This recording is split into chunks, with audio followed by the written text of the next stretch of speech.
It's your girl Myasia J, and welcome to another page in Lifespring Diaries. Now, if you're opening the diary for the very first time, I'm so excited to see you, and I'm excited that you decided to vibe with us today. And if you've been riding with me, and you've been vibing with me, and you've been turning the page every week, I appreciate you guys so much, and I'm happy to see y'all back. Much love to you guys. And since we got the whole squad together, let's start filling up today's pages, all right? Hi, everyone. So today I have with me David. Say hi, David. Hey, what's up? How are you? I'm doing good. That's Doing all good. right. So how are you feeling right now? How are the emotions running and everything? It's going all right. Better than the past week, and Okay. it's just been a lot of transitioning periods and shifting, and a lot of re-strategizing and reorganizing. So, hmm So we met through Ev through the Bible study we have on Saturdays.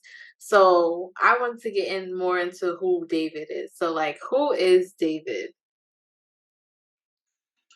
uh, it's not a loaded question, but it is because David is a first of all humorous guy. hmm Um, Loves to laugh, loves to, you know, just try to really be humble. Well, not try, but I am humble. Very humble in my own way. hmm Um, Loves to, um, do math, hmm been loving math, and also throughout college doing philosophy, fell in love with that. So I love talking about philosophy and other philosophy concepts and everything like that. Um, I also sing a little bit. Don't Hmm. play a lot because I come from singing town. Okay. Um, so yeah. Anyway, like, oh yeah, why don't you sing a lot? Because I don't really like to because you know I just have this in the back of my mind that I'm not like my father. I'm not like my mom. I don't Mm. sing like my brothers. So um, I just keep that on hush. I will do it at times, or like everybody does in the bathroom. But out there, it's like no. Mm-mm, mm-mm, Yeah. no. The shower singing is always the best singing. Oh no, oh, perfect, perfect. So Or that's me. even the headphones singing. Yeah, They yeah, you yeah. think you sound amazing and then you take it off Okay, and you're like, "Oh no." yeah, yeah. My own worst critic, very worst. Um, but yeah, um, I'm also you wouldn't notice, and um, yeah, probably like no, he's not. But I'm a little bit shy in the beginning. Okay. I don't I don't come out of my shell a lot because Okay. I'm observing everything, um, and everyone around me. And um, little background about me is that I grew up in church. So anyone who grew up in church, or if you grew up in church, you know how that life was, especially having mom and dad being the worship pastors. Mhm. So that was even more like, you know, you gotta be on P's Q's, you gotta, dress up right, you gotta, say the right things and can't do certain things and you know, you really gotta watch out for people and how they act around you, or you gotta watch out for how you act around people. Right. Growing up in that atmosphere it really just um, cultivated me into the man that I am today. Okay. That's good. So I know a little bit about you as far as you do poetry. Yeah. So let's talk about that. Like, what made you get into poetry? Well, that's King David, and you know, what made me get into poetry was when I was in the 10th grade. I'll never forget. I think it's the ninth grade actually. But Miss Mooney, God bless her soul, I don't know if she's still living, but she was my English teacher. And Mm. one day she said, "Okay, y'all, what we're gonna do today is I want you to get one piece of paper out, and I want you to write me a one page poetry." And I was just like, "Why are we doing this? I don't write poetry at all. I don't know what that is." When I knew what it was, I said, "I don't want to do it." Right. So I was like, "Okay, well, fine." And she was like, "You gonna write this out, and then you gonna at the end of class, you gonna hand it in to me." And so I was like, so I said, "Well," I molded on my hand. I said, "Well, I got to write it out, turn it in, because if I don't, I'm gonna fail this class, and I don't want to get my behind whipped." Then I got to write it out because it's an easy A. So I sat there, wrote it out. Still don't remember what I wrote out, but I wrote it out, and I hadn't in anything in class. I didn't want to off to do. So I turned it in. We all left the class, and the next day or so, she came back and handed us all the papers and stuff. And at the end of class, she called me up and talked to me, and she was like, "David, did you write this?" And I said, "Yeah." She said, "Really?" And I said, "Yes, you saw me. I was sitting right there." Um, and she was like, "I really enjoyed it." And I said, "You did?" And she was like, "Yeah, you should really write more." I said, "Okay." And to me, um, to our generation of being in school, we didn't get a lot of like good jobs or whatever in class from our teachers.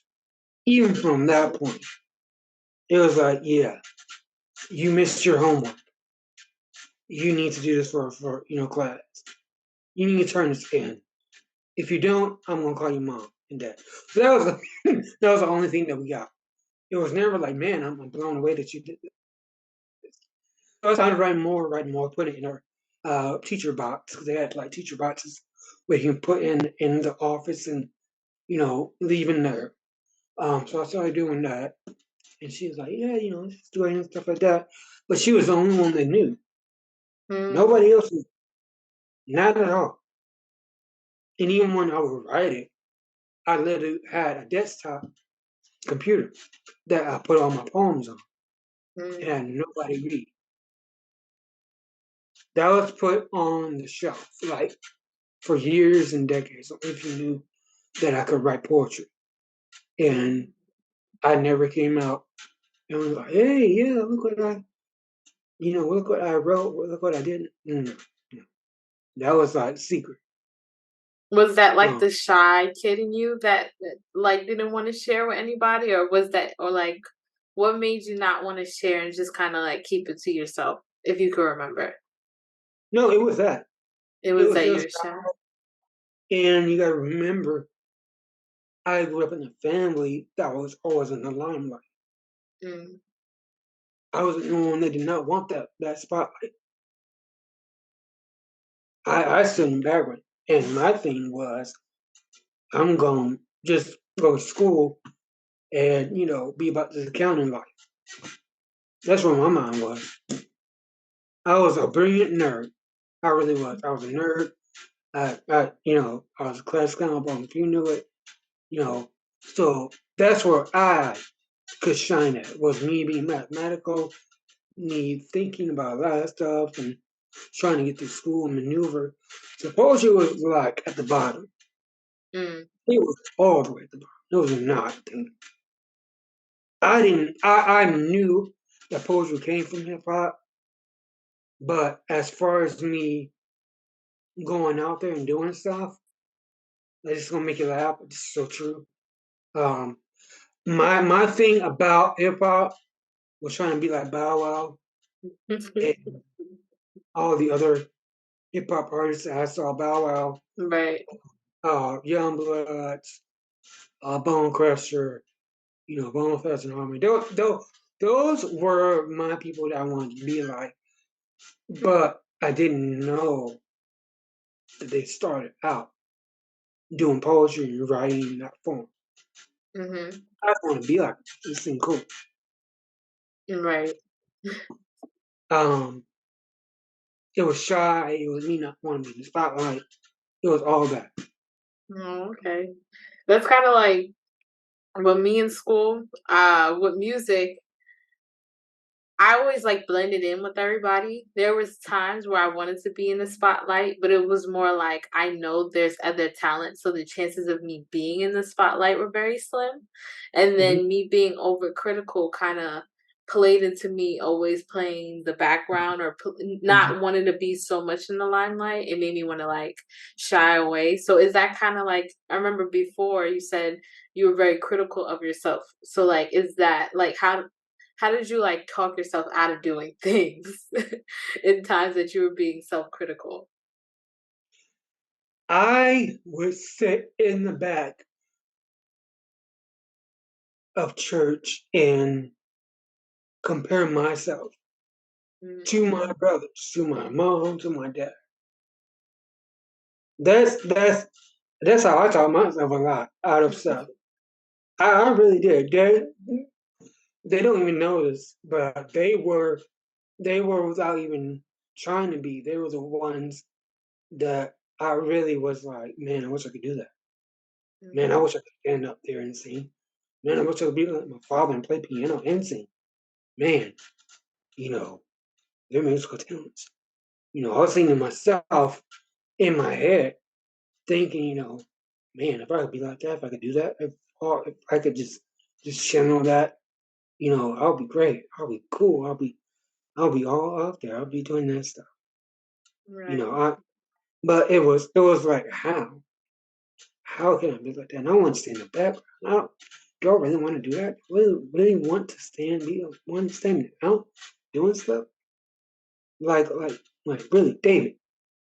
You do math. you read you read all right. You're a good reader. You know how to spell. But as far as being out there, like stage fright, seriously, you want to be like just the only one doing it? No, you don't want to do that. You don't want to be like your eldest brother that's able to sing and do all this stuff flat footed. No. So that's how I taught myself that stuff. mhm. So I it's like always did. when you're saying that, I'm thinking about, like, the war on the mind. Like, like Oh, it was. yeah, because it's It like it was bad. you experience things, so subconsciously it was like the thoughts probably were like, that sounds beautiful, that looks awesome, I want to do that, right? And then the enemy kind of coming in, like you said, you're a mathematician, you're this, you can't do that, basically talking you out of it. And then it's just like, who do I listen to? Do I give it a try? Do I try it, or do I just listen to this other voice in my head that's telling me like, this is not gonna happen. You need to just cut out while you can. So when you were saying that, that just made me realize, like, even when you're younger, like, imagine how many younger people are going through this right now, where like they want to try something, they want to do something, or they're just intrigued by something, and there's something in their mind that's just talking them out of it. It's just like, how many dreams have died to that concept. And I'll tell you this, when I got the nerve that I knew that I could do this, When. it was a guy named Anthony Brinkley. And he still is a good singer, amazing singer, and stuff like that. But I remember back in 2013, he did a spoken word poetry thing after he sang on the worship team with Mhm. my father. at the church that we used to go to, and he did his singing and he did a spoken word, and I was like, "Oh, okay, wow, that's dope. I never seen anybody do like that." I think this is real. I think one day I might be able to do that. Now, remember, I have all these poems on my desktop. Nobody knows. I'm just creating, typing, just like, it's a hobby. Right. This is a hobby. This is not what it is now. This is not me going out there, not being afraid and saying what I say and not giving a care what anybody has to say about it. This is before King David. This is me just being me. And so that played a lot into it. Mhm. And it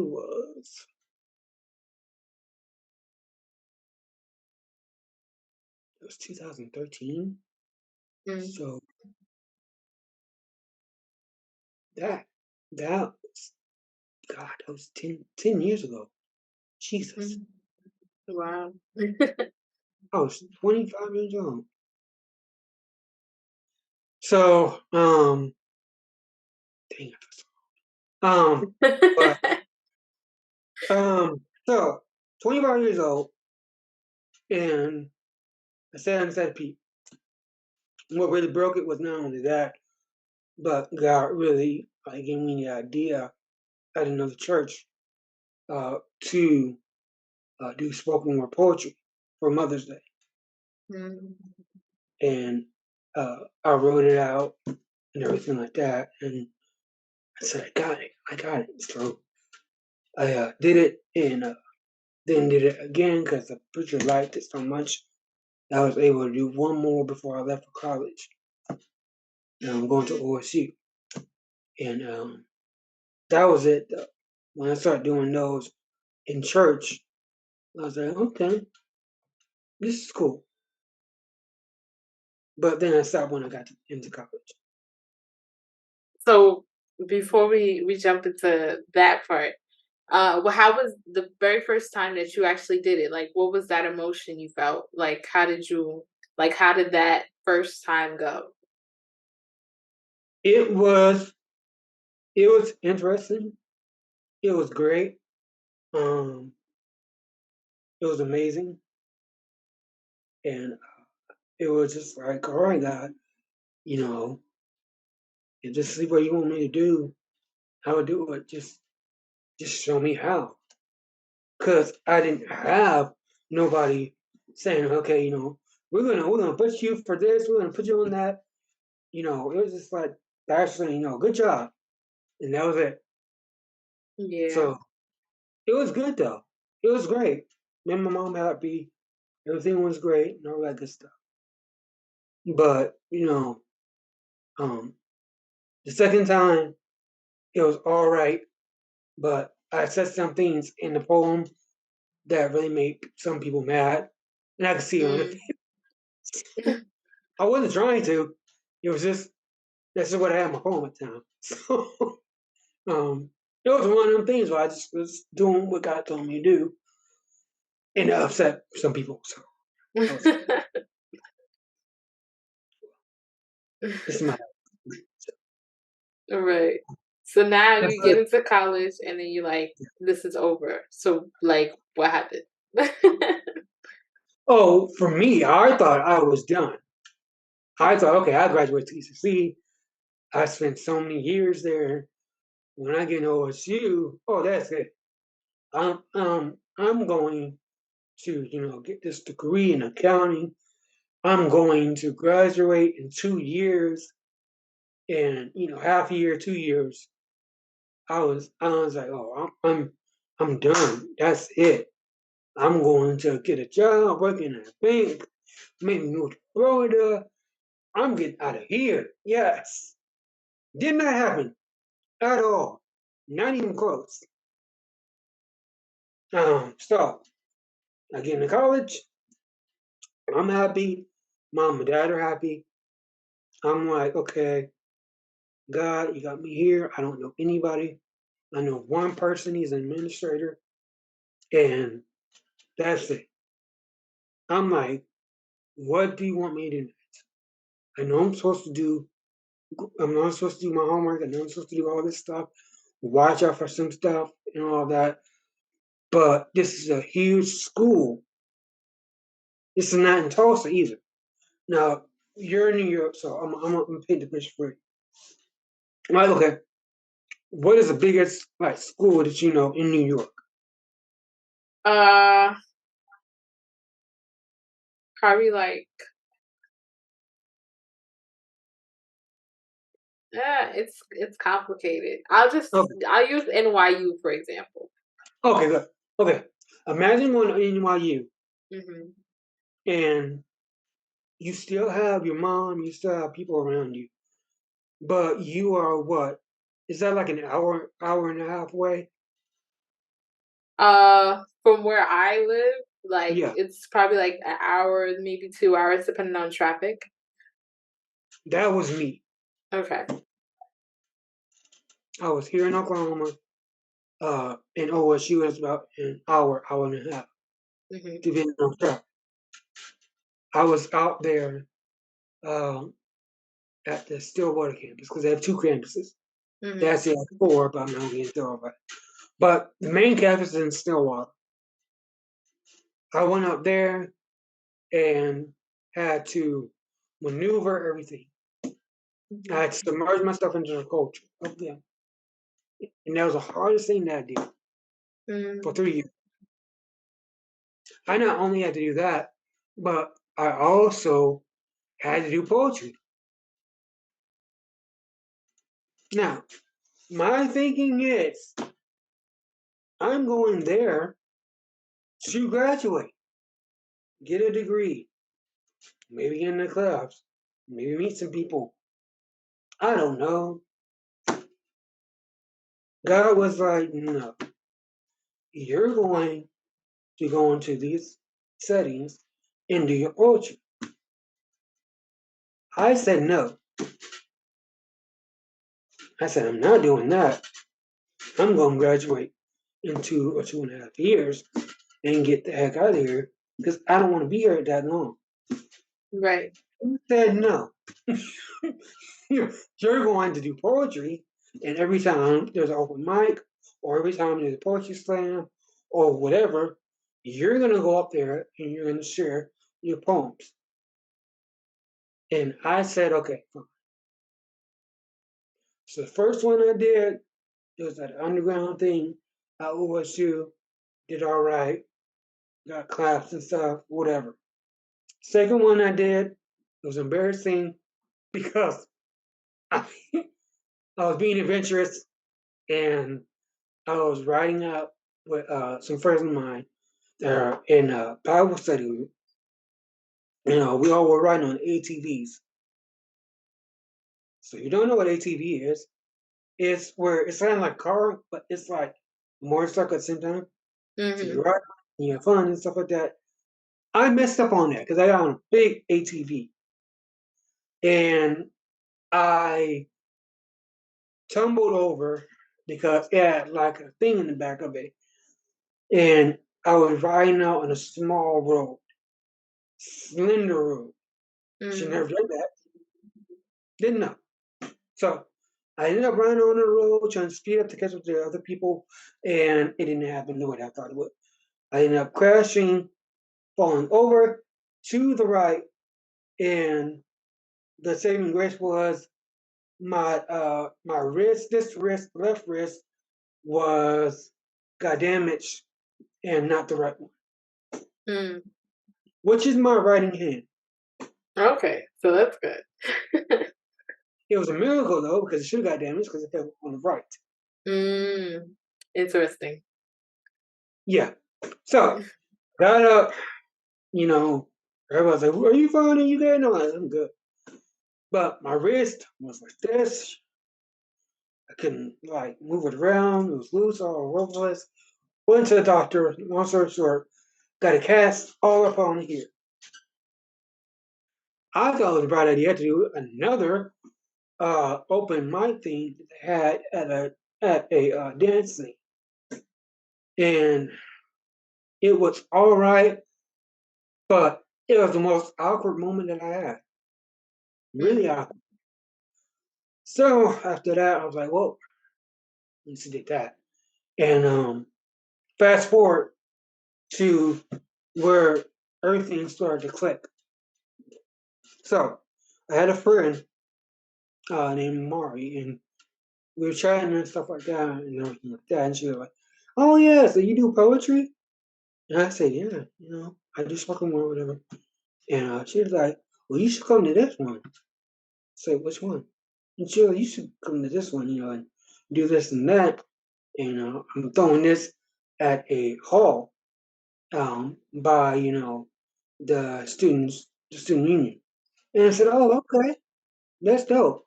And I wrote this brand new poem uh, specifically for a black woman, showing my love for black women, called Mahogany. And it was about showing love to them because on the campus, it was, like a little racial tension that happened. So I said, you know what, I'm going to write something and all that stuff. And so I wrote it down. I didn't get it right first time. And I had two other black women that helped me out. And I wrote everything down on it. And I was like, okay, this is great. So I went to that event first, did that poem there, and I was in my life. I might ask God about this, but I was the only guy that did poetry out of five women out there, Mm. which has been my life. No joke, not even trying. But so I did poetry there, and they said you did a great job, amazing, wonderful, um, and um, the woman that I talked to that told me about this event that she was doing. She said, "Yeah, you should go to Poetry Slam and do that too." Mhm. And I was like, "I don't think so." And she was like, "Yeah, you should." And so I was like, "Yeah, whatever." So I went down to a club, and I was like, "Yeah, whatever." I did tell her. Like week and a half after I'm going to class and stuff, and everybody at the Poetry Slam that was going to be put on. Mhm. I'm like, God, do you want me to go into this? And he said, yeah. And so I said, all right, I'll go in there and, show them what I had to do because he had to audition. Right. I auditioned. I got what I needed from that. They said, we love you. We'll, we'll message you in group meet when it was just getting popular and everybody was on group meet. Mhm. And I said, okay. So they messaged me like they said it was to say, yeah, we want you to do that and all that stuff. Yada, yada, yada. I was like, okay, let me practice, let me get it right, let me get this stuff doing good. I need to know I got the park. And so I'm going through my day, the day of, and I'm like, okay, I gotta do this right, I gotta do that right. I gotta really say this, I gotta say that. I show up to the building after my class, and I'm like, okay, I'm here, everybody's there, and it's think 10 or 12 performers that are performing in that open mic session. So anybody that wanted to come up there and do what they wanted to do, they could do that. So um, we do our practices, we run through it, we do great at it, and we're like, okay, we're ready. And I'm like, okay, I'm gonna go to the bathroom, get myself straightened out, get everything organized and stuff like that. And I go back to the room, and there's a few people sitting out there. Not a lot of people, just a few. And I'm like, okay, let me get straight. Let me get this. Let me see what's good. I go out. I come back again because I go somewhere to get some water or something like that. I come back. There's more people there. Mm. When we open up the doors, Myasia, it was like half of the people filled that room. Oh, wow. And it was easily like 150 people that could have filled that could have been in that people could have been in that room. And by the end of the night, it was totally filled. And I went to the bathroom again. Before everything started, I went to the bathroom again. And I was like, God, you have to help me. I don't know what I'm gonna do. These are my peers. I don't want to do this. Are you sure? Are you sure this is what you want me to do? Are you positive? Please help me. No. And I Having was like, like a mini panic attack. look, look. I was like, are you sure? Please tell me right now. If you don't want me to do this, I will not do this. So didn't hear from anything from him, of course. Back in. And I said, okay, David, calm down. I know this is like half of the student body that's there. But you gotta do this. You gotta do what you gotta do. So I went up there and it had a stool. So I sat on the stool and everybody did what they wanted to do, poetry, singing, rapping, and here comes little old me sitting on the stool. So I sat on the stool and I had my sunglasses. And I was like, wait a minute, I have sunglasses on.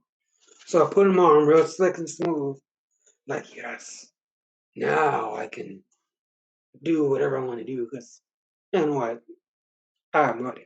But I thought, well, now I can really do what I want to do. It was So, like a almost like an alter ego, like you. and yeah, yeah, because I was like, I'm nervous. I don't know what. I'm hot.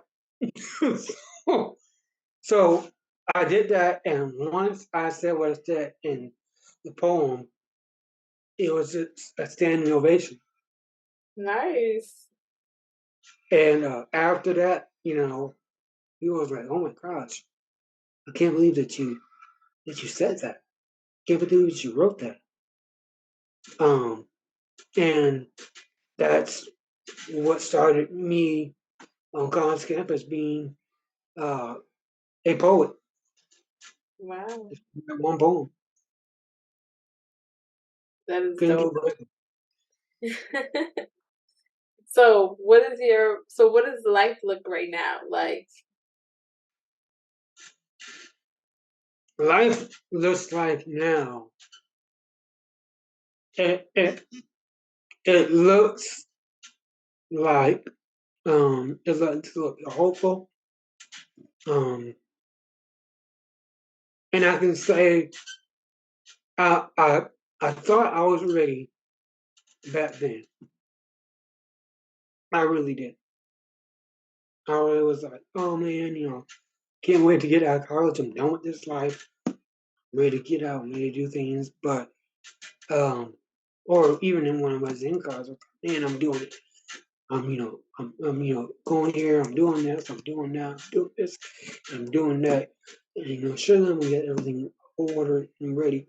I was not ready, and mm, so now to the point where it's like, yeah, you're ready, and you have to get things in motion, and you have to really, really get into your stance of being a man. Not saying I wasn't already a man in the beginning of my college career, but it was a growing up period.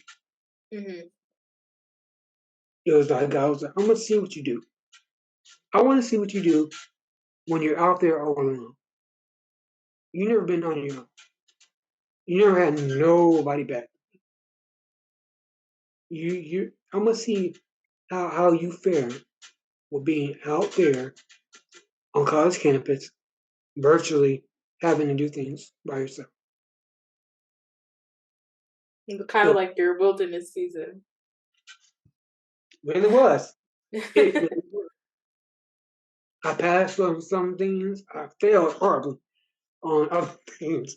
Um, but other than that, I did what God gave me the grace and mercy to do. And now it's like, yeah, yeah, this is adult. You got adult. You got it. You got really get things in motion. You gotta really progress. You really gotta move around. You really have to know and understand that you have to look at things in a retrospect of, you know, this is your life and all the choices that the decisions that you make will affect you in the long run. Mm. And I've always understood that, but now it's like yeah, for real.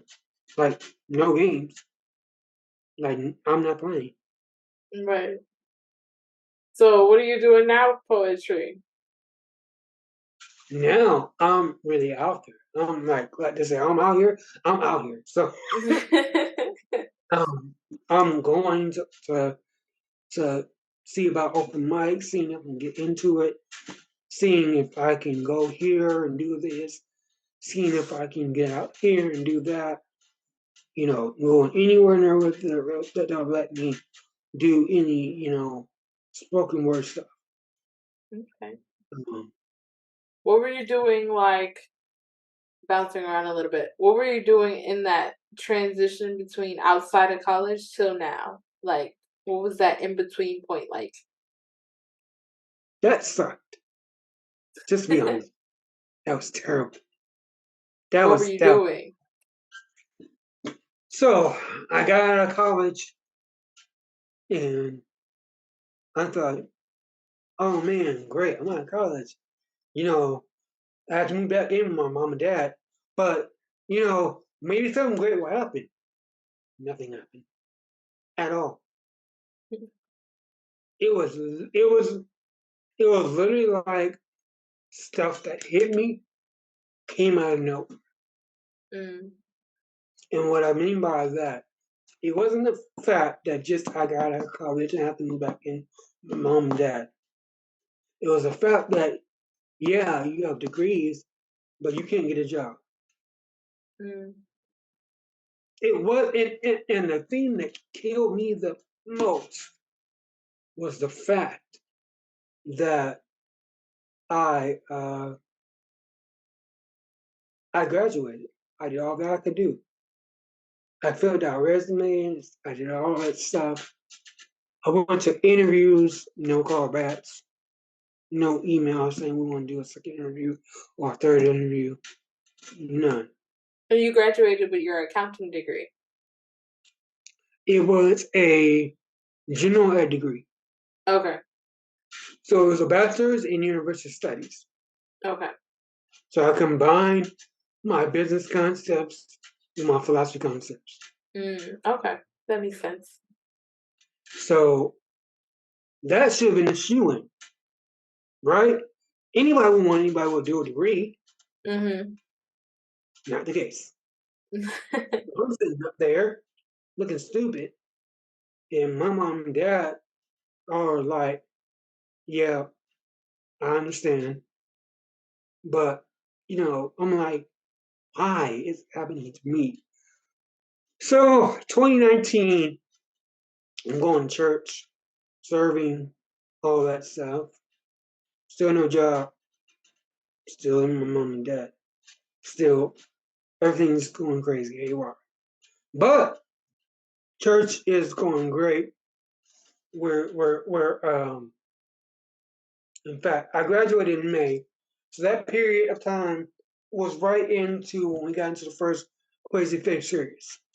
Mhm. We found out we got the building at Spirit Bank Event Center. I was like, wow, this is nuts. We moved in. We had the conference, first version one conference. I was like, this is stupid. I never been in this before. I don't know what's going on. Getting on to next. Mhm. God tells me, yeah, stick with this. Don't go anywhere. I'm like, great. So, still have no job, but still living with mom and dad. 2019 goes in 2020. I'm like, oh yeah, 2020. It's gonna be cool. It's gonna be great. Church is going good too. We're about to have a grand opening. We're fixing up stuff at the Spirit Ring Event Center. We're getting ready for that. for the grand opening. Don't know anything that's going to happen next, but we're excited. We're happy. Everything's looking up. January and February. Grand opening happens, anniversary, cheers, laughs, like thousands of people, and you'll see that in October. But yeah. Mhm. So thousands of people came from near and far to see church. My life is still not matching up to what I think it should be. Mhm. Everything is going good at church. I'm doing all that I can. You know, doing stuff, getting connected, staying connected. Everything is going in the right direction of that. March hits. March 2020 hits. Mhm. Everything, the beginning, seems to be all right. Everything's still going to pace. We're getting geared up for youth. Everything is going good. All things are great. Then the middle of March comes, and as you know, everything shuts down. Yep. Everything shuts down. How was that for you? It was nuts. It was hellish because I know what was going on. In fact, I got sick before all that happened. Mm. And I'm not talking about a little cold or a little flu. I got sick as a dog sick. I went to the hospital. I stayed Mm. over the weekend. I missed service, the last service on Sunday before it got shut down. Mm. Yeah. So when it got shut down completely here in Oklahoma, and it's like, this is, I don't know why you think this is funny, God, but this is not funny. This is not it. This is not hilarious. You don't understand. I don't have a job. I, I'm I'm living here with my mom and dad. I'm going through this and that, and I'm trying to get everything in motion. Are you kidding me? Everything is shutting down. A pandemic, COVID-19. What the heck is a COVID-19? So from March all the way to the end of the year, I was stuck in my mom and dad's house, and the dog. So, you know, that's how that went. It was nuts. I had to go to buy toilet paper like weeks before because toilet paper was missing. Mhm. Water bottle, water jugs were out. Everything. Literally everything. I just was like, why is it happening to me? You know, having everyone else, but it was like, how you in that moment where it's Mm. like, this happens to me. Why? Yeah. Why? Why, God? Why won't you? Why aren't you really? And he spoke to me in so many ways, and it was like he was literally saying, David, I'm doing this for a reason. I'm doing this for a reason. I'm really doing this for a reason. And it was like you speaking through the news channels, you were speaking through everywhere else, and I listened a little bit, but I was still was like, why me? Why are you doing this? Why's this happening? I did what you said. I went to college. I graduated. I got degrees. Came back home. I'm here. Why? I don't have a car. Why are you doing this to me? And all that time, what I didn't realize is that he was really trying to settle my spirit. Mm. He told me this in 2019 after the conference, literally a day after the conference. I was riding home with my friend. that is also from college, graduated from college. He said, David, you're under reconstruction, or you're under Mhm. construction. And that's all he said. And I was And like, you didn't know what that meant. You're just I probably didn't. like, It was literally after, like a day after the conference, the version 1 conference. So he said this, and I was on the ride home. I'm tired as I don't know what. We spent literally almost, well, no, it was all day. And he said this to me. And I said, under construction, what? Why? And then he went into more specific. He said, you've been going ever since you got in this college. You never truly got any rest. Even after college, you're trying to get this, you're trying to go and find jobs, you're trying to do all this stuff. And all I wanted to do was rest. mm, So this is the only way that I can get you to take a break and take a breather and rest. mm. So 2019, 2020 was the end of year of 2020, December. My mom and dad were related because I was moving out the house. So, and yeah, it was just like that. So they found me a place. I moved out to where I'm at right now. And I literally was like, well, what am I doing now? And I had to dress out for everything, which sucked. But that's how it was. So 2021, I was like, God, what am I gonna do? I have all this stuff, I wanna do stuff. I don't know. He sent a friend my way that I chatted with in college on Facebook. Never Mhm. met her, haven't met her, but she told me about going on Amazon to publish books. And I was like, oh, Amazon KDP, something like that, right? didn't know. She said, well, you can take all your poetry that you have and publish them at KDP. And I said, what's KDP? And she was like, it's this Amazon site that helps people publish books. Mhm.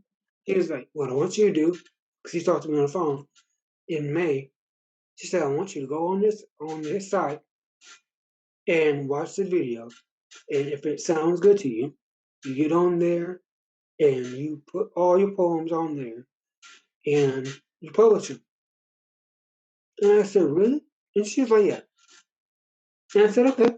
So I watched the video, did my research on it, and I was like, okay, I'm gonna do that. So I created the first book, had it out in June. And I was like, okay, this seems cool. Dope. I'm selling books. I guess I'm an author. I don't know. Because I'm, You again, never did that before. That wasn't like in the plan or in the script, so it was just oh like no, no, no, not even close at all. I don't like reading. Why would I come up with it? Or would I be like, oh yeah, I love to read. I'm going to come up with a book. What's next? Oh, you froze a little bit, so I didn't hear Oh, what you said.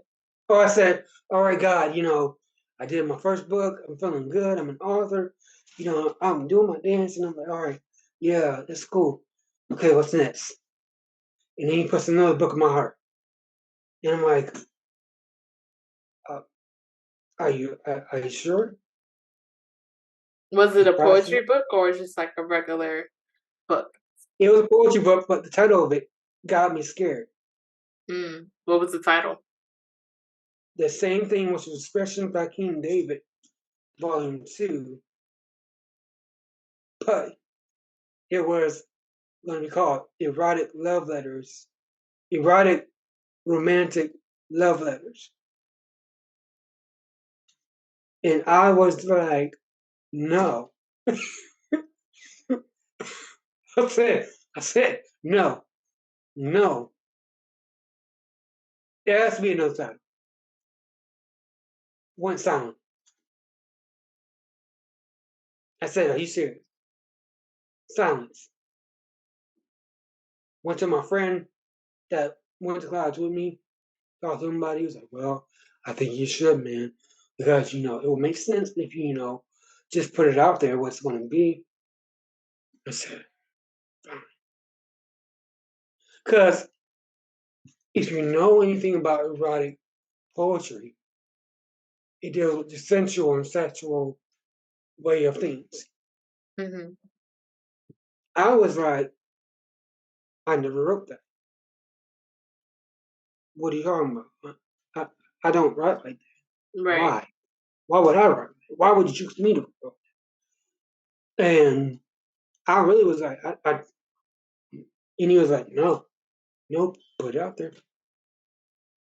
Write everything down. Go in the office of your apartment complex and write all the poetry that I give." So I sat down and I wrote it, every bit of it, and I published it before Valentine's Day. Mhm. And I said, "All right, God, I don't know how this is gonna go. Hmm. You know, church. You know, I can't say this in church. Not too many people." And he said, "Yeah, yeah, you're gonna have to promote that book too." And I was like, "What? I'm hearing you wrong. No, you mean just promote my first book, right?" And he said, "Yeah, in your second book. Why?" Again, silence. So I promoted my two books now on not just on social media, but in person. Mhm. And some people understood it, some people got it, some people, bought it. And I'm like, "Oh yeah, it's good. It's great. Yeah, I like it. It's amazing." And so I was like, "Well, I got over that hurdle." And that was 2020, yeah, 22.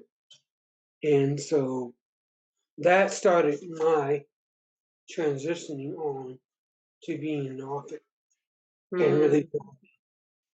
what I needed to write and how I need to write. So it's like everything in the vault technically got released out of the vault at that time. Really, Mhm. really. Like seriously. Even things I did not want to be out there. It was just like, "Yeah, put it out there. Yeah, I want you. I want you to. Yeah, you need to." And I'm in the phase of revising some stuff and putting it out on the other publication and all that stuff. Mhm. I'm gonna do that this weekend um, on Lulu. So, um, but I just when I started that process out, I didn't know what it was going to be, how it was going to turn out, who would read it. I just got the word that you gotta do this. You gotta put it out there. So you know, Now you're here. Going out there, sharing your poetry, and just being your authentic self. I'm trying to. I'm trying. It's been a little bit hard. Um, Okay. it's been a little bit hard because um, I actually, I even actually put out a book about my life, Mm. autobiography, and even that, I was like, I'm never going to do that. No, mm-mm. But Holy Spirit talked to me when I was just relaxing, like He always does, and He told me something I'll never forget. He said, "Get up and go in that drawer and pull out that blue folder. Now, in the blue folder was all my accomplishments and all that stuff that it passed through us. Mhm. Also in the blue folder was I have written 25-page uh, book, autobiography book on myself. Oh, wow. I never finished it. Never. Never looked at it. Wrote it when I was 24, Mm. 23, 24, and I started. And he said to me, when I tell you to, you're going to write that book. You're going to put it out there. And I said, you got to be out your mind. Are you serious? And he was like, yeah. When I tell you to, you're going to put it out and you're going to finish everything. And so I did. So And you finished the autobiography. Okay. And it's not out yet. it is. It's on It Amazon. is. Okay. Yeah. I'm going to revise that and put it on those two to get it out there more and everything like that. But I'm not going to do that much of revisions. I'm just going to put it out there. Uh, Okay. since that's another. Yeah. It's 34 years of my life wrapped up into what it is, and it's called Chronicles of David. Um, I think it's like I Am a Miracle, Mm. or in my lifetime. Yeah, in my lifetime.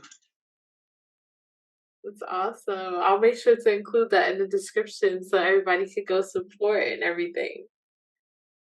Yeah, so it's it's years of my life, and I my mom made me remember that I was supposed to wait for her to do it, and I was like, man, I don't remember it. And she was like, yeah, we were supposed to do it together. I was supposed to get mine together, and you were supposed to get yours. And I was like, man, I wish I would have known. I remember that. But I'm glad that I did it because if I waited like well into my 40s, 50s, I probably wouldn't really not remembered it. It probably would took somebody else to be like, yeah, you remember that? You were supposed to do that. So I'm glad I did it at that time period in my Right. life. When God told you to. Because I was actually going to write another book. And he was like, no, wait a minute. Go back, get this out. You writing this. And I was like, no, are you sure? And he was like, yeah, it's time. So once again, back to the apartment complex office and sat there and spent hours and hours upon hours upon hours writing this book. Like first a real book, really. Yeah, Like because the no. other ones were poetry. So this was like my first ever book that I released. Um, so I was proud, I was happy, I was promoting it everywhere and everything. And people got it. And they was like, oh yeah, that's great. Oh yeah. David, we didn't know this about you. Oh yeah, we know that. Oh yeah, no, so I was like, okay, this is me.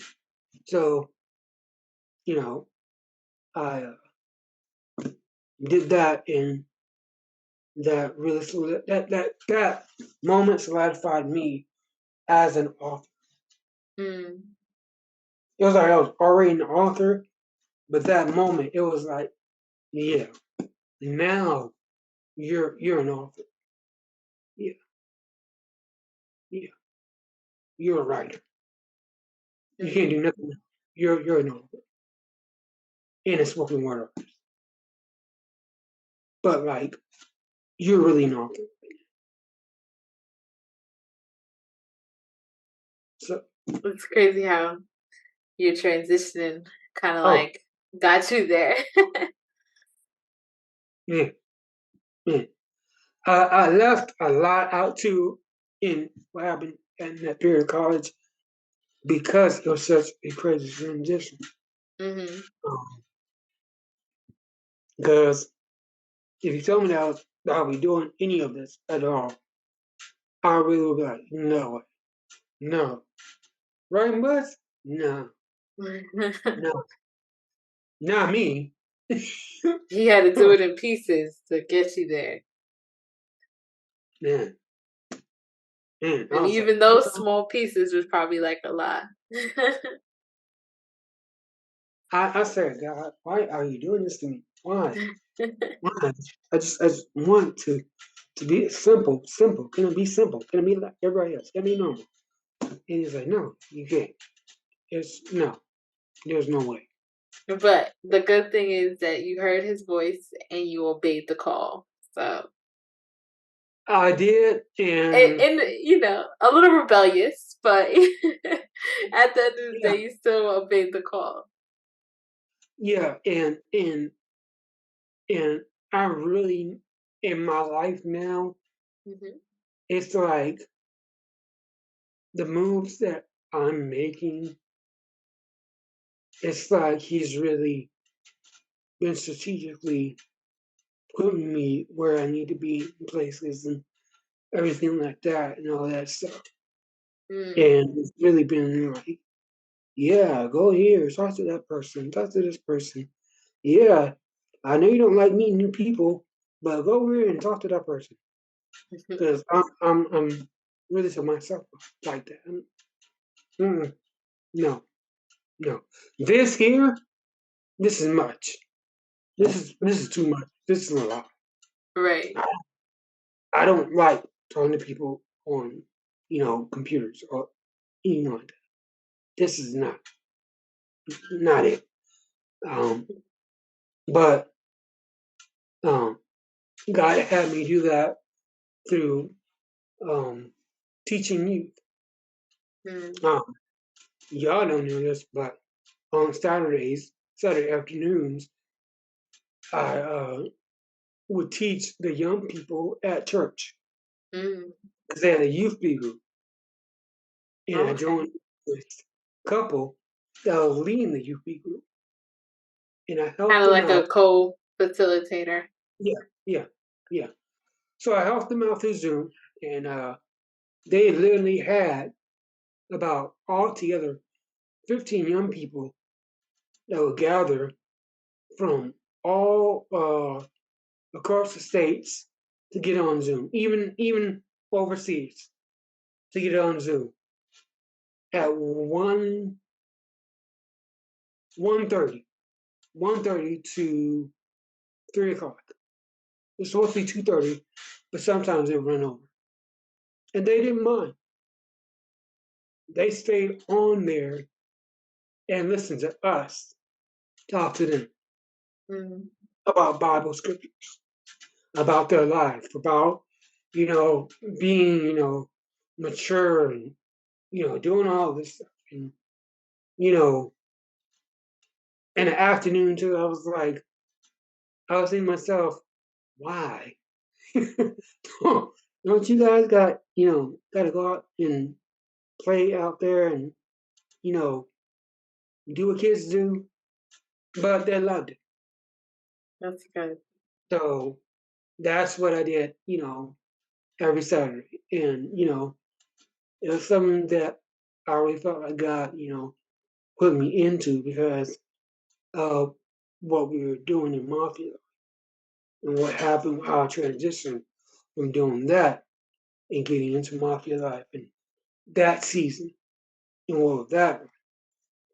So, yeah, you're right. It is crazy how God transitioned me and how everything fell into place and even how things are falling into place now Hmm. because I have to now help out that same couple with the youth, and now they're talking about we're going to do not just in person but also online. Mm. So I'll see how that dynamic works. But yeah, So it's weird, it's awkward, it's not what I envisioned my life being, Mhm. but I've literally taken a back seat to what I wanted my life to be like and to what God has me to do. Um, so it's been hard. Hasn't been easy. I've struggled, I've fussed, I've just messed up on all counts. Mm. But the fact that he's still like, yeah, I still want to use you. I'm not done with you. You haven't even the feeling that I get always is that he always gives me this feeling like you haven't even written your best poem. Like you haven't even scratched the surface yet. Mm. And I've said some poems and people were like, oh my gosh, yeah, that was amazing, David. You did great. You did wonderful, man. I can't believe it. My mom and dad, same thing. Um, Right. I help out at my dad's church. So whenever they're like, oh yeah, when my dad's like, David, I want you to come over here and do spoken word. I'm like, well, what's the title? What's the subject? And he's like, it's this and that. And, just write it out and let me know. And I'm like, okay. So I do that. Um, I've been going into some bar areas and doing that too, and all that stuff, and doing some other stuff too. So, but I still haven't really jotted down the best poem to me. So, you know, Coming soon. It's coming soon. it is, So it is. what is the one thing like in closing out that you would, I guess, piece of advice that you would give to someone who like was in is in a season like how you were before when you were in like that college era?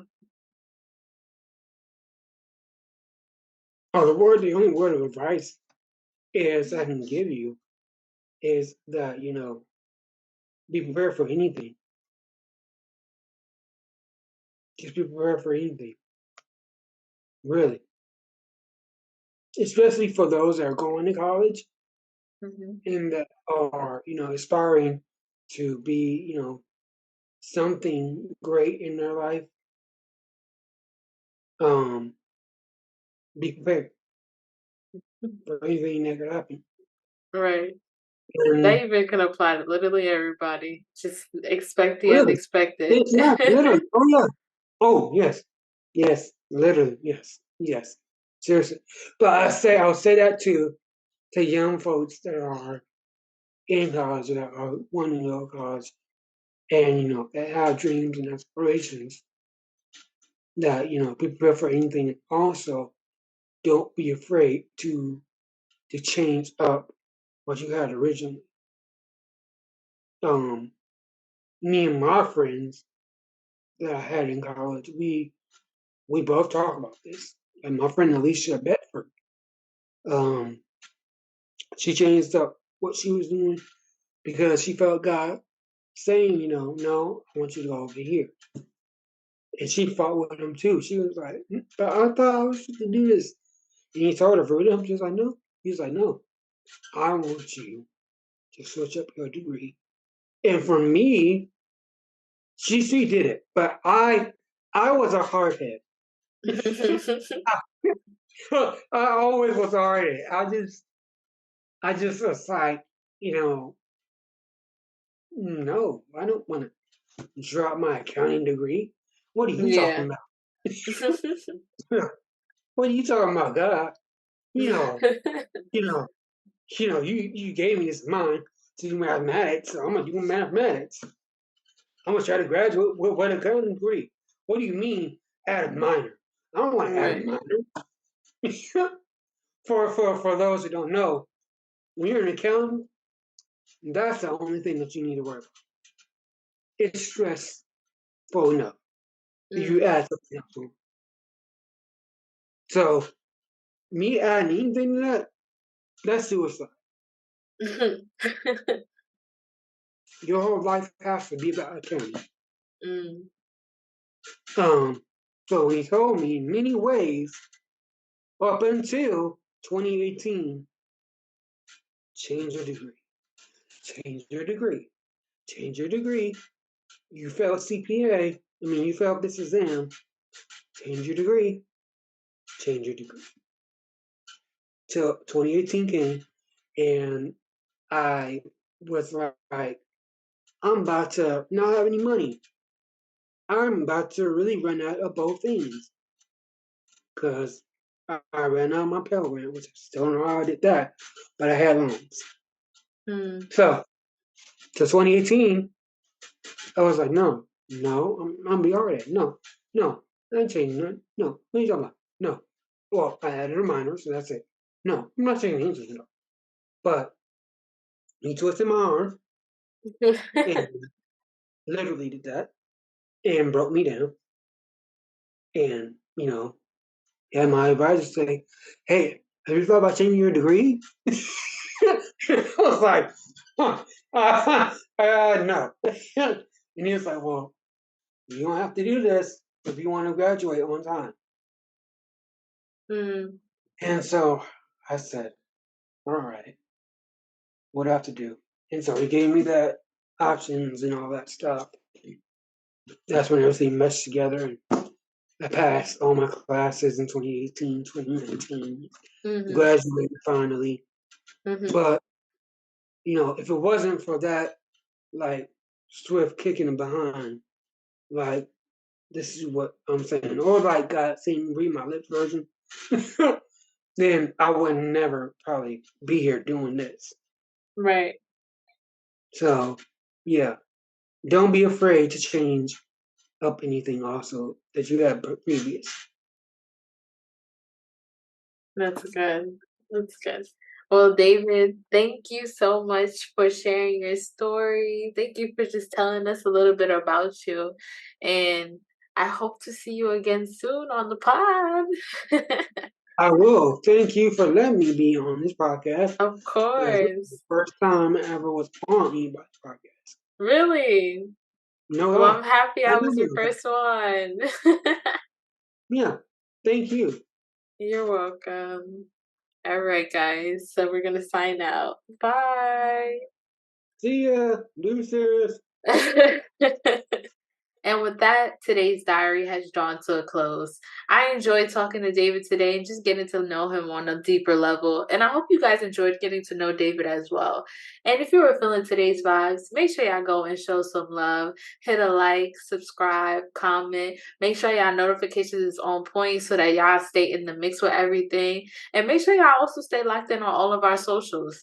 And you know what? Till next time, keep it real, keep it you, and stay blessed. Bye.